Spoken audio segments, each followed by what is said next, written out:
नमस्कार मंडळी, कसे आहात? ननंद वहिनी रेसिपीजमध्ये तुमचे स्वागत आहे. आज आपण बनवणार आहोत उपमा. चला तर मग करूया आपल्या रेसिपीला सुरुवात.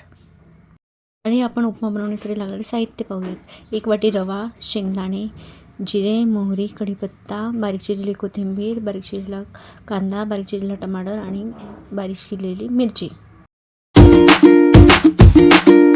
आता आपण एका पॅनमध्ये 1 चमचे तेल घालून रवा छानपणे खरपूस भाजून घेऊयात.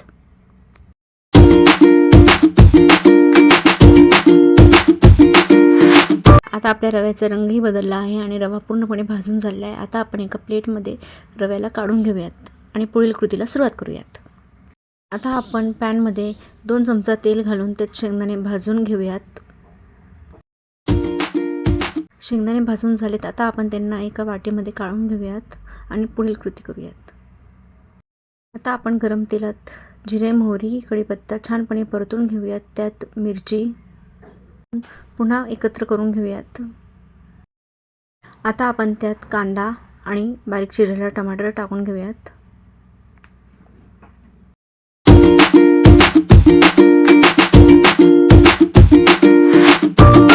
आता आपण एकत्र करून घेऊयात. त्यात थोडं मीठ घालूयात जेणेकरून आपला कांदा आणि टमाटर छानपणे शिजून होईल. टमाटे आणि कांदे पूर्णपणे शिजून झाले. आता आपण यात रवा घालून पुन्हा एकत्र करून घेऊयात.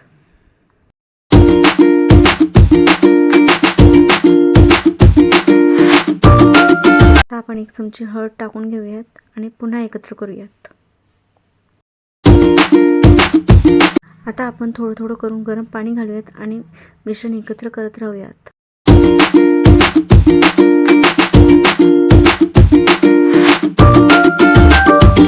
पुन्हा थोडं पाणी घालूयात आणि पुन्हा एकत्र करून घेऊया.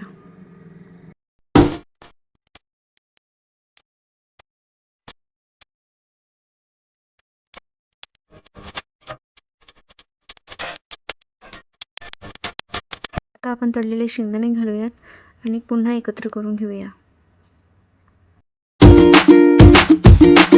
हा उपमा किती छान तयार झाला. यात आपण थोडी हिरवी कोथिंबीर घालूयात.